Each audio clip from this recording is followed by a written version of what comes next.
Welcome to This Commerce Life. We are an unscripted podcast dedicated to small businesses and entrepreneurs in the retail and consumer packaged goods space in Canada and the United States. I am Phil Chang, co-host and co-founder. And I'm Kenny Vanucci, co-host and co-founder of This Commerce Life. Our love is the journey to retail, and our passion is sharing that with you every week. You know, how do you know we're not recording, Kenny? How do you know? Because I can see that button. You know what? I might be the techie between the two of us, but I've learned a few things. I know that little button, the red one in the corner, is record. I know how to hang up this thing. I got a few things down pat.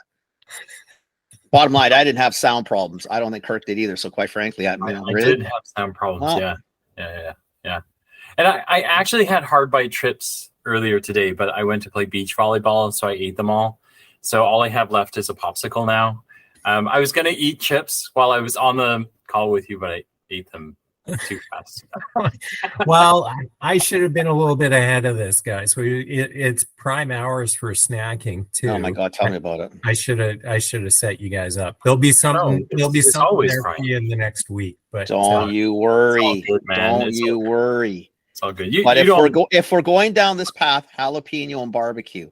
Not saying to do anything, wasn't implying that, but just in case, that's where I would go. Sounds good. Sounds good. Oh man, I like the heat, man, and I do love the chips. I always have, so I'm easy. Like this was an easy one for that. Mm-hmm. Yeah. We're excited to have you on. We've been looking forward to this one. I was telling that before you came on. It's almost like a miracle. It's like this is a revelation. I don't know. Like I don't even know. I'm kind of almost stuck for words, which never happens. Just so people on the audience know, we've been asking this guy. I shit you not now, probably for 2 years. 2 years. Couple promises went nowhere. Like nowhere. Ghosting practically. Yes. Yeah. Then there was a couple bookings that went nowhere. But there were some legit reasons on those ones, so I'm okay with that. Legit stuff. Listen, I'm just saying, I'm giving shit for the ghosting part of the prior, not the bookings. The bookings I understood, no biggie. The ghosting part was the uncomfortable part for me. For what?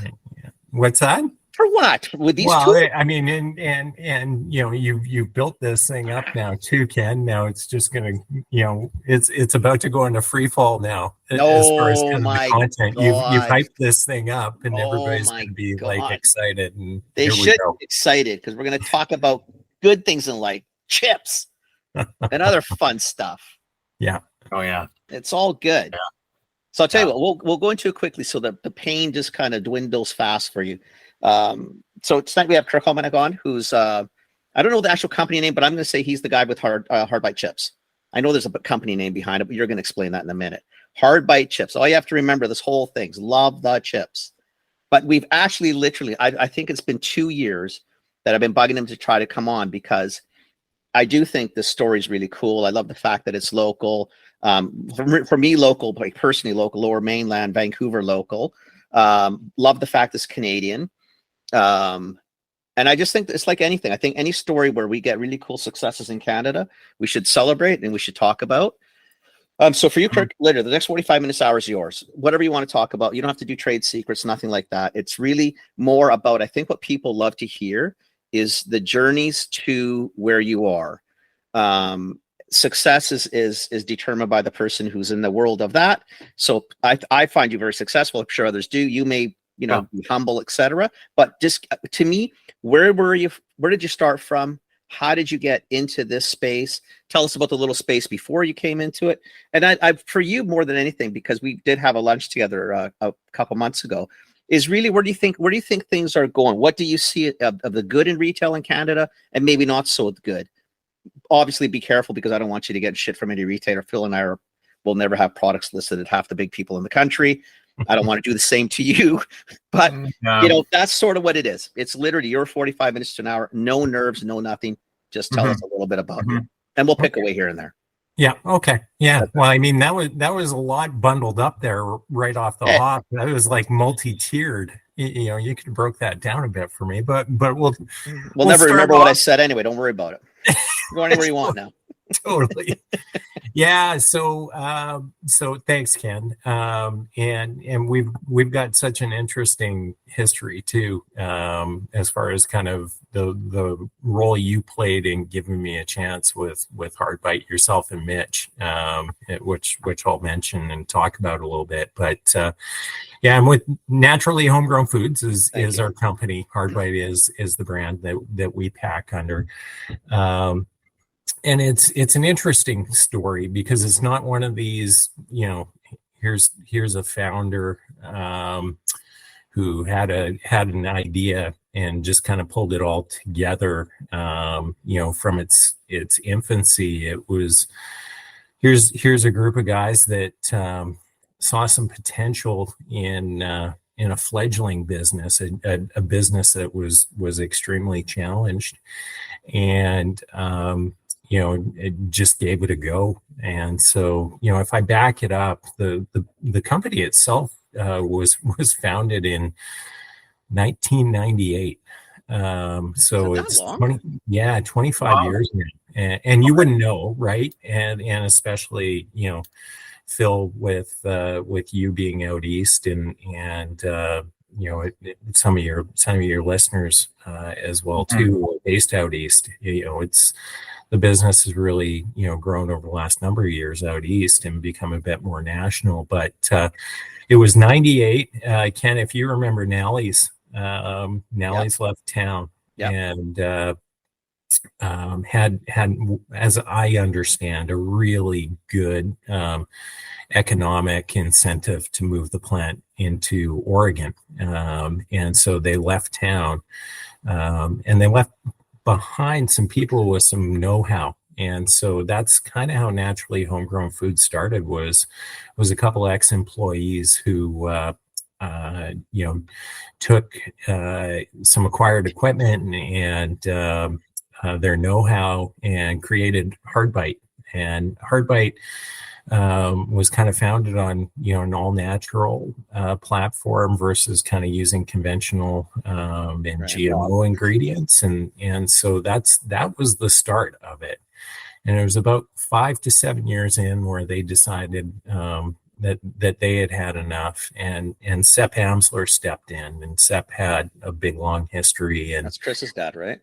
Yeah, that's right. Yeah, and Sepp owned Sepp's Fine Foods. It was a large deli commissary company, and when he exited that, he looked at this as kind of his retirement project. And I think the timing of him getting involved in certain shifts in the marketplace, both on the financial and the just consumer market, challenged him quite a bit. He did have some wins, and he appeared on Dragon's Den.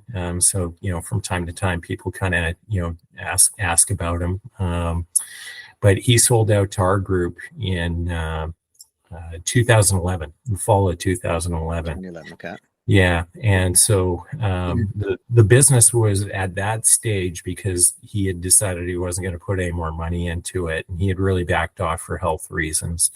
And so the company itself was really on life support. It was kind of niche, very regional, very lower mainland. In fact, looking at it, the island didn't have. I don't even think the interior had it.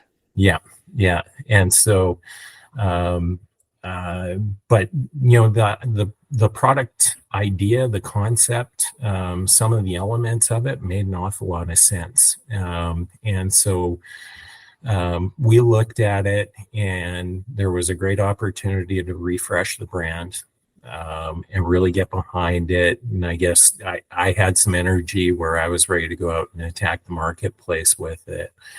My background is I came from fresh produce, BC Hot House for a number of years, and even did a stint for about 4 years in functional food ingredients too. So I've always been around food.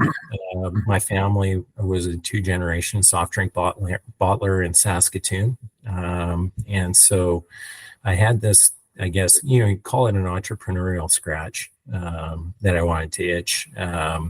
and this thing kind of came up with a couple of partners, and we kind of ran with it. But where it comes full circle with you, Ken, is, as I remember in the early days, as SEP was transitioning the ownership over, the number 3 customer at the time was London Drugs, and he called to book an appointment to introduce me and hand things off, and the comment was, "You guys have stunk performance wise. There's no need for a meeting. You're out." And at the time, you guys were our number 3, and I was like, "What have I got myself Wow, what the hell did you do, right?" But you know what? There was truth behind that, and the brand had been going through one of these things, the situations where it was the highest priced product on the marketplace. The promotional spend had really backed off, so there wasn't trial, and things had just hit a wall with the brand. And right. So it took a couple of years, but and I'm forever grateful. And I still remember the meeting when I came back in 2 years later, after we had refreshed the brand and we had shown a little bit of success in the marketplace in the early days, that you and Mitch gave us a chance, and you brought us back in. And so, it's things like that I always remember, as far as kind of this journey that we've been on. So hopefully local supports local is what you always hope. Yeah. So let me ask you one quick thing before you too much further, and it's straight curiosity, right? So you and your group of buddies think that going into the chip category, where there's really 2 players who not dominate, like completely pretty much own the chip aisles in conventional for sure, not so much in natural. So I'm talking like Lay's obviously in Old Dutch and Old Dutch in the West. I mean, I'm dying to know, what did you see as really the opportunity? Because this is a bitch of a set to get into. And your dating's not great. Do you know what I mean? Like shelf, and that's why it's still DSD to large part on those guys. I think you guys and a few others have gone warehouse, but it's a shitty gig on the good day, right? It's a hard gig, right? It's because you're really competing against 2 behemoths. Yeah. So what was the allure? Well, a couple of things. I think that around that time, the buy local was really a big thing. Right. And so first and foremost, you kind of looked at it and you thought, boy, there's nothing regionally here in the West that the West owns. Both of those 2 brands that you mentioned are headquartered in Plano, Texas, and Minnesota. Right. Yeah. And there's, obviously the one out of Minnesota, because the roots of it, having been in Calgary and Winnipeg, have sort of the Western brand, and there is local production as well. But we really looked at wanting to take something that was, almost like emulating at the time. Craft brewing was coming back up again. Right. It was going through its second wave, and we kind of thought we could be a craft snack and kind of own a regional market. But then, when you segment it down and you look at the natural space, a lot of times when we look at category data, we look at the big K as our main competitor. For sure. And so we looked at that as, nobody was owning the natural national space. But how big was it, Kirk, is my point. I guess that's what it comes down to. When it really, it's Kettle at that time, and probably you guys. I mean, again, you're not, like, within the category itself, you're not big. And the natural set wasn't big at that time. Like, I'm just really I find it amazing. I love when people can see these opportunities or take a chance on, because really it's you're not going to get into conventional because you can't beat the 2 guys. Yeah. In the natural set, how many people are at that point were willing to pay maybe the premium or go into a natural set or whatever? And I don't know. Yeah, and a lot of the early wins, to be honest with you, Ken, too, was like getting out in the grassroots market and just, like pounding the pavement and doing things like I remember doing like a sampling and a selling evening at Williams Sonoma on like Granville. On Granville. Like, Wow. I think I turned 2 cases and like I was basically hugging people, for selling like a $3 bag at the time. But one of the things when you be consumer facing is you kind of see a little bit of a spark, like this is so cool. And when we did the brand refresh and we really tried to target first off BC, then Western Canada, and now Canada itself with some iconic, outdoor lifestyle inspired areas. It really kind of drove home the point that we were maybe someone that would be a bit of a rebellious underdog that the consumer might gravitate towards and really cheer for. And so and at the end of the day, and I think Eve said it, what is it, first best or novel, and we weren't a lot of those things. So then all you have is like hustle and just kind of trying to think outside of the box. Yeah, a real grind. Yeah. A real grind. Yeah. So wow. Yeah. So it's amazing though, right? Like you look at this category.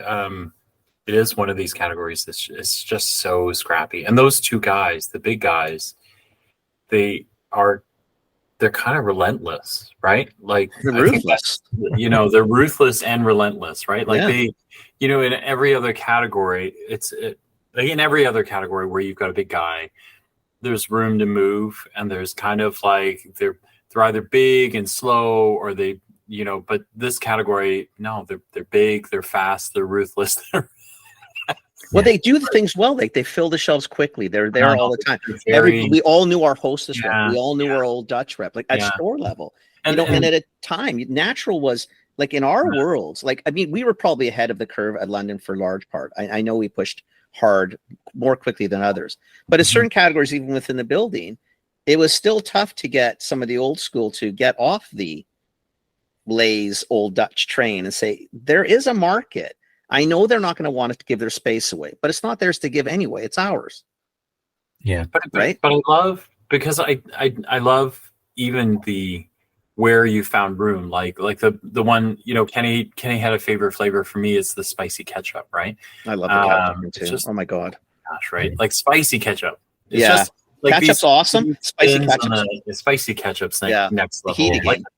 Makes me want to go out and buy more chips now. But making me drool now. I'm hungry again. Yeah, the one thing that in probably in those first 4 years, I would guess, that really was kind of it helped define us and really help change our reputation in the trade was, we started playing around with root vegetables and making root veg chips and just kind of doing something that the bigger guys weren't willing to do. They're ugly to work with from a process standpoint. And at the time, the subcategory was booming a bit. Terra was on fire, but Terra didn't really have a potato chip offering. And we just felt like, hey, this is our chance to innovate a little bit. And I think it reinforced what Hardbite was, to the trade as just a different player and offering a couple of different solutions, being innovative. The category is so impulsive driven, right? Oh my God, and you hit the nail on the head. The big guys with DSD just make it very easy for retail, right? Totally. And we all we all want to be efficient. We all want to be efficient operators, and so how do you compete with that? Well, we couldn't make the same things they made and put it side by side because we're never going to be cheaper. No, you're not going to be larger value based pack size. You're not going to be quicker to market as far as kind of like distribution and fulfillment. One thing that I think that we thought we could do is just speed to market. Like, well, they're going to consumer test these things. Let's just take a flyer. Yeah, that's awesome. Yeah, I guess. Yeah, it was when you're small and nimble. I guess you can. Yeah, you just walk in and shit. Okay, let's go. When you fail fast. Yeah, You but you know, either hit it out of the park or you don't. Right? There's really not Yeah. a lot in between ground. Yeah. So that was fairly defining for us, and I remember a time too where, we had some fun with parsnip originally, and we picked parsnip because it was the easiest one to work with. That was the only reason. But we put it out there, and we got some love from a couple of really big customers, one from the US and one from Canada, and like demand just shot through the roof. And I started struggling with sourcing, and I was like, who the hell makes parsnips? Like, that's not an easy one to find in the stores. That's a weird one. Like as a root vegetable, it's not like they're everywhere. Do you know what I mean? Like it's wow. Yeah. So we ended up. I found out the hard way that our demand exceeded the supply in North America, and we ended up, and it was through a buddy of mine. We started pulling over containers of parsnips from the UK and Spain, and we were like globally sourcing. We're potato, like we're a rounding error, right? Like exactly. Parsnips, you were the man. Yeah. You're like the world trader for. You got these guys in Spain thinking, "Who the hell is this guy?" So those were some interesting days, because I remember it felt like our pants were on fire. We were just running around trying to get things done. But where it all kind of ties back to is the innovation side, and trying to be a bit more swift and speedier to market on a couple of crazy ideas, because we didn't need a defined market out there. We just wanted to try some things. So again, there was a couple of really solid great relationships that just helped us get it into the market early on, and it kind of catapulted us. And so from there we realized, okay, flavor innovation with the regular stuff's going to be really important. Changing flavors periodically because people don't get bored and tired and yada yada yada. Yeah. So that was very defining for us as a company in the first, like I said. So when you did that though, like, was anybody else doing that? So I don't remember really, unless it was really niche, but I don't remember any of the big guys, whether it was here in Canada or in the States, or even the KV. I don't remember anybody doing anything outside of a potato chip, whether it was a flat, a crinkle, or a crunch, or ripple, or whatever you want to call it. Like, I don't remember anything being. I'm trying to like. There was cheesies and tosti, but there was nothing in a different outside of a potato, really, was there? Corn. Well, there was Terra. There was Terra. But Terra was pretty. Was fairly niche, like very health food story, no? Yeah, a little bit, I guess. And remember. There was some stuff from Europe. Kettle took a little bit of a run at it, but they kind of got out of it pretty quick. And I don't even think they came to Canada with it. So yeah, but Terra was great because they had created a bit of a buzz with it. So it wasn't like we were like, it wasn't white space. We invented the parsnip chip, right? But you sure owned it. Yeah, we tried. So yeah. Yeah. So gosh, I don't know. Where do you go from there? It helped us really get a foothold into some national retailers, I think. We definitely increased our reach nationally. We actually had a couple of rotations with Root Veg into the club channel, which was kind of interesting back then. And it helped. The one thing that was, and we made the decision to go into the US because it was kind of the same thing, like nimbleness, like I'll try anything, for better or worse. And the US market is so much more competitive. I was going to ask you, but what's that like? Because it can be literally the last bunch of nails in a coffin, because it's I don't think people appreciate how big and quite expensive to play down there. It's very layered. There's lots of people touching things before it gets to retail. And it's another, like, I know you're already there and you already made it, but I'm scared already anyway. Like, I just think so, like crossing over into the US is hard for most brands. And then for this category, it's like I don't know. Salty snack is massive. But it's like this crazy wild smorgasbord of flavors, right? Like, they don't do anything the same. Every region is completely different in the way people taste things. Like, they have weird chili flavored chips in one place. They got bacon and ranch in another, and like buffalo wing flavored. Do you know what I mean? Like, yeah. I think even in terms of innovation, we have some rules, I feel like.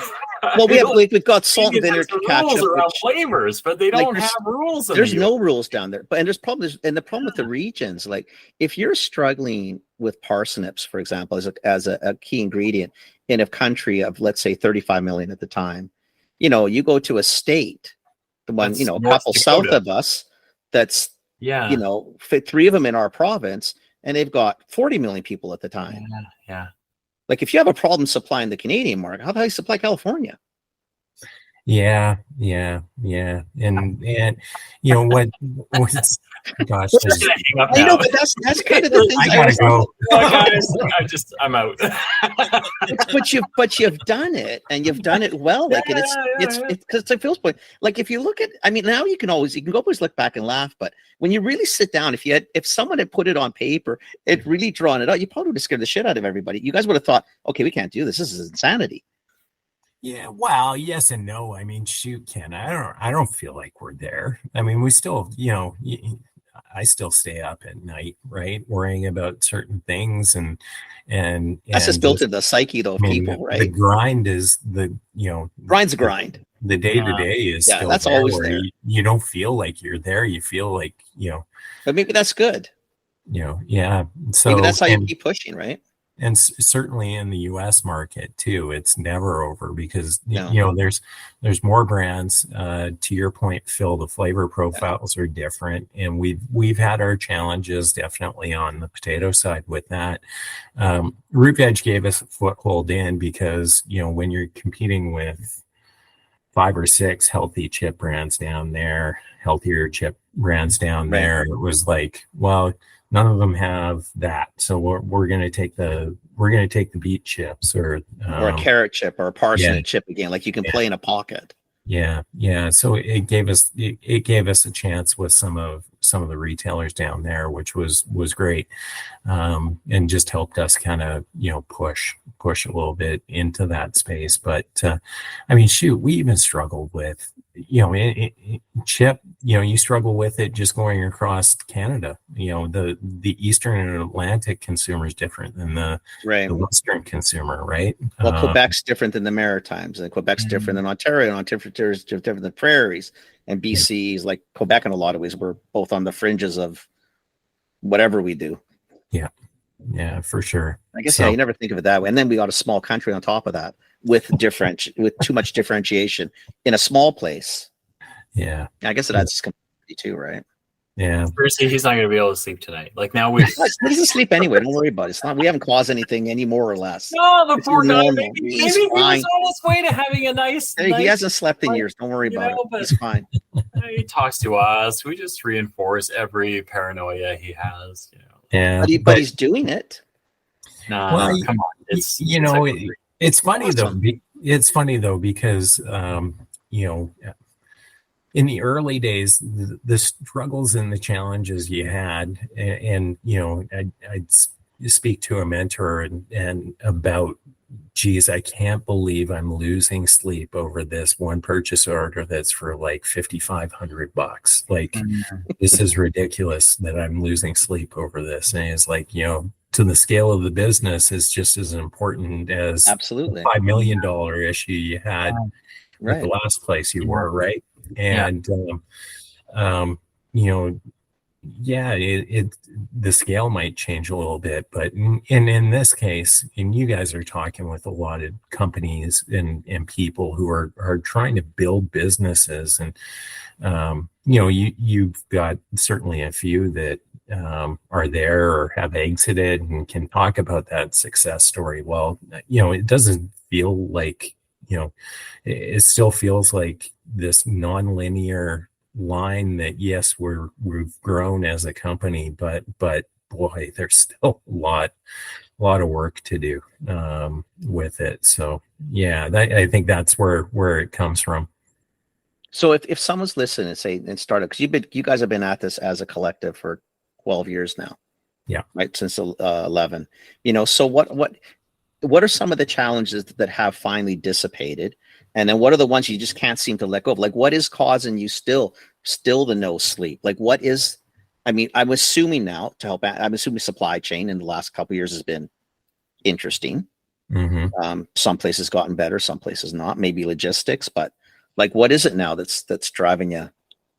Well, I think you always worry about people when you're scaling a business. And for us too, one of the things that we haven't really talked about that's been very important about kind of the story behind Hardbite is we own our own manufacturing.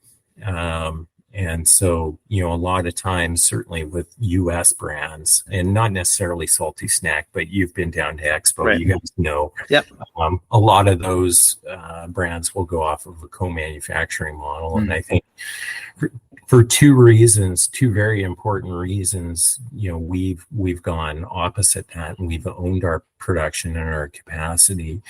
And it's for control of your brand and your quality first right. and foremost, and having the peace of mind of knowing what the contents of your package is, and you've had something to do with that. And then it's a thin margin business, and shoot, if you're paying somebody to do it, and I'm not slagging those that do, it's another layer. It's another layer on top of a layer on top of a layer. And how do you stay competitive, right? And so, I would say that, scaling, your people, putting them in positions for success are critical, both with hourly and now also our management and salaried staff as we've kind of scaled. In the last year, we've moved and expanded, so I don't sleep with the, we've got a fair number of open purchase orders, but our capacity is only going to allow us to fulfill 70% of that.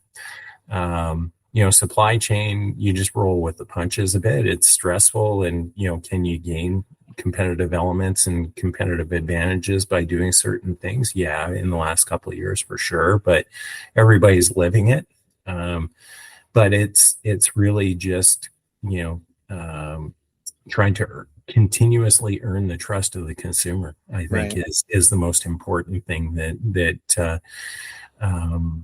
that repeat purchase and building loyalty with the consumer, that I think so absolutely important. Tough for brands though, right? That it's a tough grind. And I think that's where we do get into a lot of discussions with people, I think. And I understand it, like not everybody has the capability or capacity to manufacture their own stuff. There's a reason co-packers are out there. No different. There's reasons for distributors out there as opposed to selling direct all the time, right? There's reasons for everything. But I guess to your point is the more layers you can eliminate, obviously the better spot you're going to be in. And you do have more control over your destiny, right? If somebody gets sick in your co-packer, there's really not much you can do. In your building, you could do it. If that means that you and a couple of the guys have to hit the floor, well, that's life in the big city, right? That's I guess what you do. Yeah. But at least you can do that. Yeah. Like otherwise you're at the mercy of really a non-controllable. It's not like, I don't know what you do with that. I don't know how you play that. Yeah. And I remember in the early days when we didn't have capacity, just, talking people into staying for a few extra hours and then literally rolling up my sleeves and starting to do different things on the production line that probably I wasn't competent enough to do. Well, what do you do? Right? Yeah, Someone's got to do it. for sure. So yeah. But just to say, I think those are things that definitely keep you up.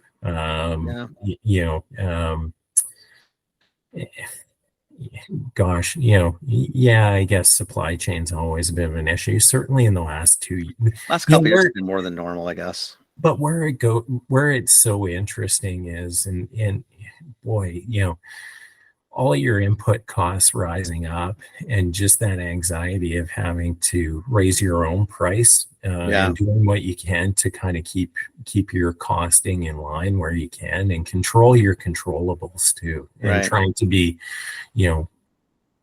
we say, control what you can, and let's be efficient and let's be productive, because we can control what we can get produced, quality, yield, things like that. And so, those are probably some of the things, that still keep me up. So what are the challenges have been like? We don't have to get into specifics of anybody, and just in general, because it's a topic that we've all talked about probably ad nauseum in the last 18 to 24 months. But you can control your costs as much as you can. You can control your capacity and how you do things as much as you can, but costs go up. And when it's a real struggle to legitimately pass those through the system, without having to offer your children and your wife and the house as collateral and or proof or whatever we've needed, I guess your soul, I'm sure we've sold each other's souls because there's nothing left of the ones we had, because you've had to go that route. Like, how do you, what's it been like? What's it been like, and where do you think it's going? Like, is this going to get any better? Or what changes, or I don't know. Yeah, it's an interesting one for us because, okay, so what are our inputs? Well, a raw vegetable, cooking oil, seasonings, we saw, and of course, packaging. And packaging. We saw such a hyperinflation on oil seeds and that whole thing, a couple of years ago, and it's kind of, hopefully plateaued a bit. But of course, what's going on in Eastern Europe in the last few days with Russia not allowing or honoring or extending the movement of grains out of the Ukraine, that's going to have an impact on supply chain as well. So that one, you've got, potato was relatively stable until the last year to 18 months, a little bit of bump up, but now you've seen growers struggling with fertilizer and fuel costs and things like that. And some of the spice and seasoning ingredients were laggards that kind of tricked out over the last little bit. What do you do? I mean, what we've tried to do is contract out on things, in a manner that ensures to our customers that there aren't going to be, short notice price increases that you can't see 6 to 12 months in advance, type of thing. As best you can. Of course, I've heard some horror stories about force majeure being played. The other issue with contracts is if you're a growth company like us, you tend to exceed what you've contracted out, and then you have to go out into the spot. Back into the real world, right? Spot markets. Yeah. Now what? And or even try and find certain things that are scarce out there. If they're available, to your point, I guess. I mean, yeah. And so those things, those things, I don't know if they keep me up. Is actually those are the things that energize you a little bit, like, because it's like, okay, well, let's try and figure this out, right? And so we've tried as best we can to get ahead of some of these things where we can. We're speculating on a couple of things in the upcoming year, and maybe if you guys bring me back on a year from now, it'll be. Oh, you'll come back on. What went wrong with Hard Bite. Yeah. I And highly then we had unlikely. to shut off the lights 2 months ago. But is it, look, so let me push it this way. But when these things are happening, because you're talking now, so that we can see it right now at retail. Potatoes are a problem. The jump in potatoes, whether it's been russet and or normal yellows, has been pretty amazing in the last 2 months. Yeah. From the wholesalers, like it's really, I mean, it's a fucking potato. I don't know what happened, but like seriously, it's gone. I don't know how to say it. It's stupid. But anyway, is it pushing you to be more innovative then and saying, okay, we understand this is coming. I can see maybe carrots are going to be a problem. Oh my God, that looks like there's going to be a surplus. Let's say it's not parsnips. It's now going to be turnips or golden beets. Like, I don't know what it is. Like, are you hunting for those pockets where you aren't and saying, okay, I mean, you don't know trade secrets, right? But like, what does, I mean, assuming it sort of forces you to be potentially innovative? A little bit, for sure. I think, the other thing that we haven't really talked about that's influenced the supply chain a lot has been environmental. So a lot of the heat and drought that you've seen in kind of the northern hemisphere of North America over the last couple of years has definitely been impactful too. So, do you take some chances with, how you're going to procure or what you're committed to? Yeah, a little bit, I suppose. With certain commodities like the oil seeds, we're along for the ride, so we can't outthink the market too much, right? Like that's like you and I day trading stocks. Like, it's even worse. It's not I'm not going to be able to retire on something like that or make a difference. So, yeah.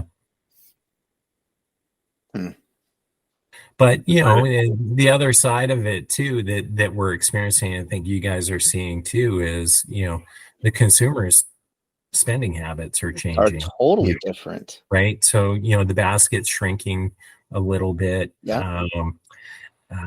And what are other things that are influencing the consumer? Well, value is something that is influencing their purchasing patterns. It seems like food service is an area that probably because we've all been pulled up, that the inflation in food service, we're kind of like, I don't care, I just want to eat an expensive burger. For a little while at least, but I think that seems to be slowing too, though. You can see it, and it's coming. Some of the business it's starting to slow, because we always laugh, and it's the same example. But the $32 for a plate of pasta, after a while, it's not a novelty. It stings, right? But it's not that I want, and this is right. I think Phil and I have chatted about this too. Is if you can maintain truth in your brand, and you guys do actually do a very good potato chip. Period. You really do. I personally think that. I don't care. I don't need to pump you up or not. I like the chips. I think they're a fantastic chip. Period. So I would rather buy 2 bags less a week and treat myself well on the one, and probably still pocket a few pennies. Do you know what I mean? Like, I may not be able to buy 3 anymore, but I can definitely buy the one. But I'd rather do that than downgrade and buy 3 of a lesser product. And I don't think that trade, I think if one thing COVID taught them or made us all feel, I think we're still willing to have nice and value the quality proposition, and how it makes me feel is not trumped price, because it's hard right now for a lot of people and we can't discount that. But, on the treat side, I'd still rather have a better treat. Like, it's a treat. That's the purpose of it. We were actually laughing about this on a Fast Thought a little while ago, actually more than a little while ago. And I was complaining because I went out to get chips. I was picking up the kids. I still have, I have a 21-year-old, and then I have she was 16 and 15. And I was picking up her and her friends, my 2 daughters and their friends.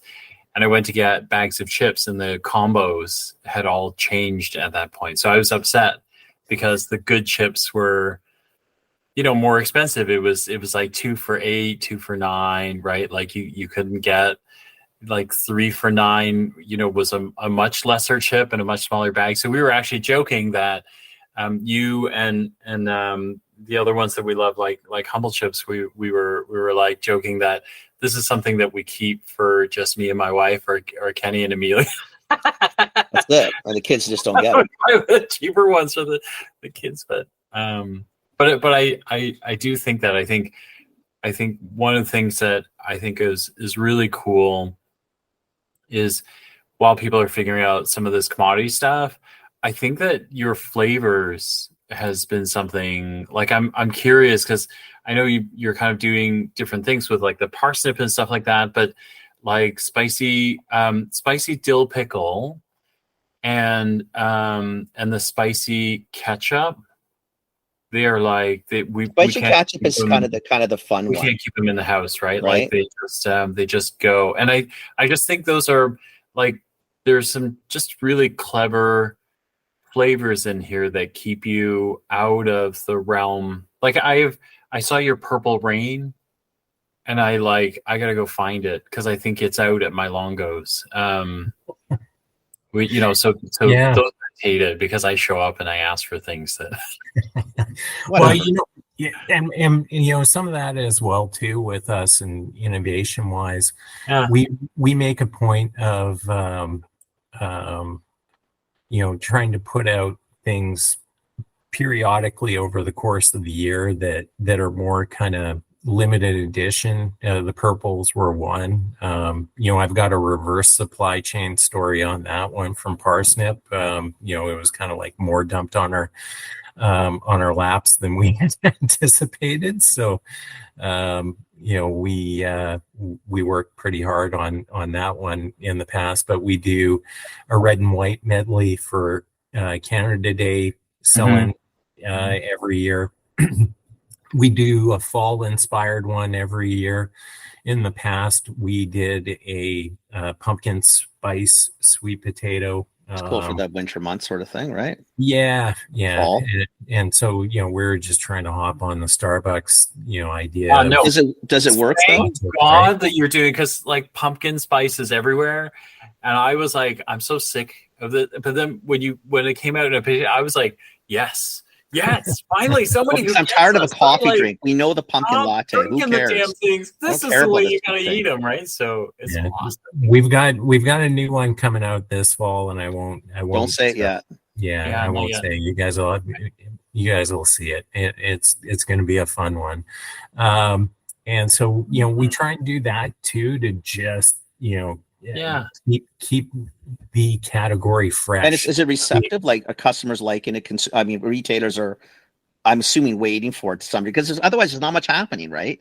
Yeah. When we launched our red whites, we launched it on a Canada Day, and then somebody came back to us and said, we want to do this for Winter Olympics. There's so much national spirit at that point in time too, and so taking that feedback was really good. We've had some interesting collaborations with some of our retail partners where they've brought a flavor profile forward, and I mentioned the Big K is kind of our main competitor.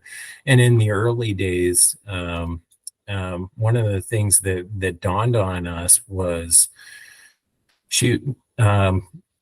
All Dressed is a huge flavor profiling conventional still. We were looking at category numbers one day in a meeting, and we're like, well, the Big K is never going to do that. Why don't we be the first one in the natural space doing this? And we kind of went at ketchup the same way, where it was like, Canadian flavors. Love it. And so those were things that were really helpful for us, because we kind of knew that they were going to have really interesting, new, innovative flavors, but they weren't going to be kind of Canadian inspired flavors. And I think that was kind of another thing that just kind of helped us, evolve the brand a bit. So who comes up with the flavors then? Like, you guys sit around the office, just what? A little bit, like I say, sometimes you had one customer pushed it, which is great. Yeah. One was London Drugs inspired. In the past, it was Sweet Onion, because I like Sweet Onion. there was a brand out of the U.S. that had exited Canada that had pulled sweet onion, and so that was kind of a push at one point in time. We'll come up with things that are a little bit more different, I would say. Like that. The easy ones are looking at your Nielsen data and going, holy cow, this flavor is doing very good in Canada in a different subcategory. Maybe we should look at finding a natural variety of it, right? And sometimes that's very difficult because, boys, artificial ingredients can synthetics work. Taste. Yeah, we don't like them, but they can definitely do some cool things with synthetics. Yeah. And so you got to work a little bit at that, but and sometimes it's our seasoning vendors that'll throw kind of a concoction at us, and we'll go with it. So I've tried to, in the early days, I felt fairly strong about one or two flavor profiles, and they stunk from a performance standpoint. So I've kind of taken myself out of the whole, like, we've got things that are coming up that I'm not even going to taste until we launch. Just leave it alone, right? Yeah, it doesn't matter what you like, anyways. Like all of us. So what did you pick? I feel like these are amazing flavors. Like, what did you pick that you thought would be really good that didn't go? We had a Szechuan pepper in the early days that was just. You think that would work? Went nowhere. That would go. Fortunately, it was ahead of its time. I guess. Maybe just a little bit ahead. All right. Yeah. I think you need to try that one again. You just send it here to the house. It's all good. I can. Yeah, someone there will eat it. I can help you with those Nielsen numbers. But I wonder, put Szechuan out there, and it's all good. I can make that happen. But I guess as our ethnicities change all the time, like in our city, we know we have a lot of Southeast Asian and Asian. So definitely those flavor profiles you could obviously start to bring over. We're getting a lot of more Latin Americans, like probably Toronto's got more than we do, but I hear a lot more Spanish in our city, Kirk, than I ever heard. So I'm assuming that there's flavor profiles we can start bringing, which is great because then we get to try some different things as long as we never lose ketchup. I mean, don't touch spicy ketchup. Yeah, ketchup for sure, forever. No, and there's a couple of globally inspired flavors that I think you'll probably see from us in the next year to 18 months that are also going to be tied to certain occasions, snacking occasions, and kind of celebrations, etc. The cultural holidays. Yeah, that's where I assumed you were going. Yeah. I can think of a couple when they block the streets and all the neighbors feed you. Okay, easy on the trade secrets, all right? We don't want anything to happen. We need these flavors to happen. Yeah, just light that one up. Be on the trade secrets. Yeah, that's exciting though. Yeah, you just think of the food groups where there's people just do really. There's a lot of flavors out there. For sure. Yeah, I guess my evening of no snacking is going to go right to hell now. So anyway, I got nothing but and it's like almost 11 o'clock here, so I don't even know where I'm getting chips from. But right after this recording, I'm going out and getting chips. Right, like it's just not a. Someone will be open. Don't worry, but you'll find chips. I know. But I'm gonna have to go get some. You're in the center of the world, right? You're Toronto, so got to be something out there. Yeah, there'll be something open. Oh my God. Sure. Now I got to find spicy ketchup. Actually, maybe spicy ketchup and spicy dill. That might be spicy dill sounds good. I haven't had that one. Spicy ketchup I've had. That one's awesome. Like the normal ketchup's really good, but when you add a little heat to it, like it's like killer. So my daughter, my 17-year-old now, found you guys. So up until that point, I'd been eating you quietly on the side by myself, and then she found a bag of my avocado lime, and just wiped it out, right? Just wiped it out, right? And I was like, "What? These are my chips, right?" And then she realized, hey, these are at Longo's, right? Then so every week she would just show up with a different chip, right? And so we worked our way all the way through. Like she actually did it in the order that's on your website. So she was just like, we're gonna go through these and we'll figure out which ones are which and which are just become the fan favorites. Oh my gosh. So everyone was good. Pepper Jack was amazing. We love Pepper Jack. We love spicy ketchup, spicy dill. She doesn't like spicy dill. I like spicy dill. And then apple cider vinegar. Ay. So is she working right now? I feel like she should be a Hard Bite Global brand ambassador. Hey, actually, she works at Longo's, but yeah, she should. That's what she's learning. She's learning that her paycheck goes into chips. Yeah. She would gladly be. It's good. It's good. It's all good. I'll have her post stuff for you. It's all good. Okay, buddy. So hopefully that wasn't the most painful hour of your life. No, I hope that was relatively nice. I hope I didn't go off on too many tangents or ramble too much. No, I like it. I like the story. I just think what you guys do is really cool. We like your product. I mean, so before you even started, it's an easy one, right? Because I like the chip. I always have. It's a good chip. Yeah. So, I mean, I'm glad you came on. If people want to find you, specifically you, or if they want to talk to you, or if there's ever someone who wants to pick you for advice, how do they find you? Yeah. Well, or best ways to find you. Best way to find me, I guess maybe LinkedIn. I've got a LinkedIn profile. And well, shoot, careful here, but my don't get this stuff you don't want. I have a much better. How about just info? Here's what we're gonna do. If you want to talk to Kirk, you got to go through us. Send Kenny a bag of chips, a bag of hard bite chips, or you send Phil a bag of hard bite chips, and we will send an email to Kirk requesting an audience for you. Okay. And if you hit the right flavor, the email goes faster. If you hit the wrong flavor, so sorry, it takes a little bit longer. Sure. Yeah. But I think that's super fair. I like this ring. Actually. Yeah, I'll get you guys an email if you wanted to kind of. There's always somebody there's people who did ask periodic because I think they're just intrigued by the individual, and I think there's always people looking for, especially younger, and this is like where we always come through, that are looking potentially for a little mentorship sessions where these people just want to just ask a question or two. But for the most part, if you're wanting to find the chips, hardbitechips.com. Yeah. Mm-hmm. That's right. All the flavors are there. Retailers across the country, obviously. Yeah. And you, like, seriously, thank you very much for doing this. I know I bug you enough, but I really do appreciate you coming on. I'm super thankful that you did this for us. Yeah. No, it's good, Ken. And I guess the other thing I'd just say, if there are those people like you mentioned, I think I've got more stories about what not to do. We can do that on the next podcast when we talk about flavors. Then we'll tell some horror stories. Yeah. You want to scare people too quickly, right? Phil and I do that every week. We don't need you helping us on that one. No. I can just send people in a different direction than I've tried in the past, right? I appreciate that. But no, I appreciate it, guys. And Ken, again, like I said, I'm forever grateful for the chance that you and Mitch gave us, in those early probably days. Mostly Mitch. We'll give Mitch the credit for that one. Well, whoever it was, it's all good. Listen, it was the right things to do at the right times.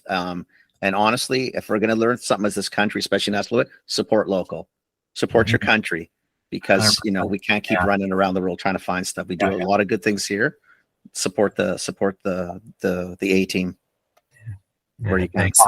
Awesome. Thanks, awesome, Kirk. buddy. Phil, you stick around. Kirk, you have a nice evening, and thank you again. I really appreciate it. Seriously. Okay. Thanks, guys. Nice, Have a great night. Bye. Thanks, you too. Cool. I mean, it's just cool. I all I gotta say is, this is, I'm constantly amazed at the people who swim upstream to do amazing things. And this is like dive into water they can't see. It's like rocks underneath. And yet you still do it. God bless you, man. One of those ones, right? Like, you just go, how hard is it? Really hard. Is it hard to just make a good chip? Yes. It's really hard to make a good chip. Is it really hard to sell a good chip? Yes. It's really hard to sell a good chip. Is it hard to compete? Yes. It's incredibly hard to compete. Oh, and by the way, there are 18,000 flavors. There's 18,000 different profiles. They're I know. So, but then you think, well, what the hell are you doing? Like you couldn't have found an easier path. This one's really, like, of all the categories, this one is the one that I think I just keep looking at, and I look at the people that jump into this category and go, why? I don't get it. Like, how many ways, just when you think we figured out all the ways that we could do a potato, these guys, like, look at what they're doing with flavors. Like, it's just... But if you're listening, like, just do me a favor. Forget the natural set, which is always 6 miles from the normal set. Walk the normal set of any of the majors, and you tell me how many brands you see in there. And I don't mean specifically like Tostitos and Cheetos.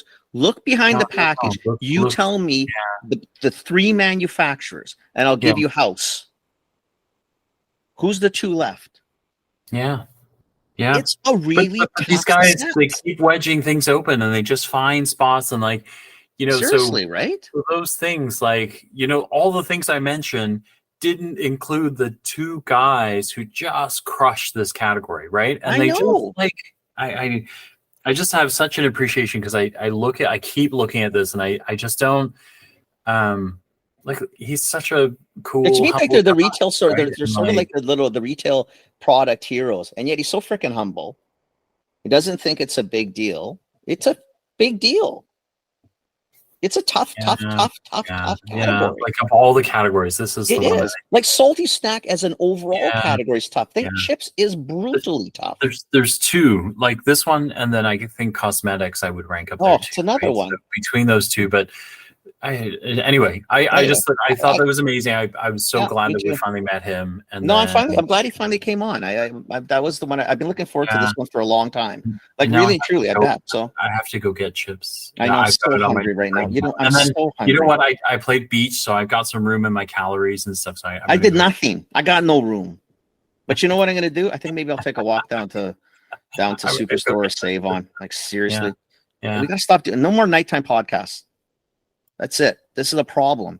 I got spicy ketchup. We actually we're doing pretty good at that. We're doing pretty good at not doing nighttime ones. But this one was like, Kirk said he can come on at this time. Screw it. Whatever. I'm going down to Superstore. I'm going to go buy some spicy ketchup. So I'm finished with you. I got to go. Okay. Thanks for listening. Thanks for listening, everybody.